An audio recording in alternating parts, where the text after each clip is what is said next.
लक्ष्मीनारायणाय नमः।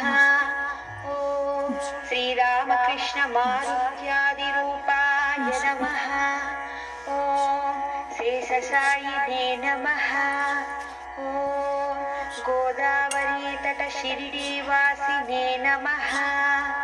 ॐ भक्तहृदयालयाय नमः। ॐ सर्वहृद्वासिने नमः। ॐ भूतावासाय नमः। ॐ भूतभविष्यद्भाववर्जिताय नमः। ॐ कालातीताय नमः। ॐ कालाय नमः। ॐ कालकालाय नमः। ॐ कालदर्पदमनाय नमः। ॐ मृत्युञ्जयाय नमः। ॐ अमर्त्याय नमः। ॐ मर्त्याभयप्रदाय नमः। ॐ जीवाधाराय नमः। ॐ सर्वाधाराय नमः। ॐ भक्तावनसमर्थाय नमः। ॐ भक्तावनप्रतिज्ञाय नमः। ॐ अन्नवस्त्रदाय नमः। ॐ आरोग्यक्षेमदाय नमः। ॐ धनमाङ्गल्यदाय नमः। बुद्धिसिद्धिदाय नमः। ॐ पुत्रमित्रकलशबन्धुदाय नमः। ॐ योगक्षेममवहाय नमः। ॐ आपद्बान्धवाय नमः। ॐ मार्गबन्धवे नमः। ॐ भुक्तिमुक्तिसर्वापवर्गदाय नमः। ॐ प्रियाय नमः। ॐ प्रीतिवर्धनाय नमः। ॐ अन्तर्यानाय नमः। ॐ सच्चिदात्मने नमः।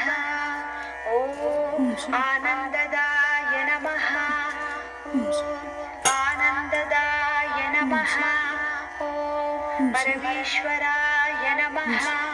ॐ ज्ञानस्वरूपिणे नमः।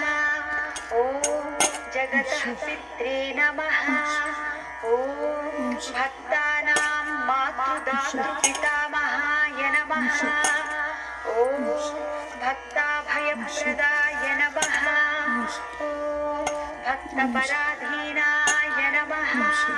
ॐ भक्तानुग्रहकातराय नमः। ॐ शरणागतवत्सलाय नमः। ॐ भक्तिशक्तिप्रदाय नमः।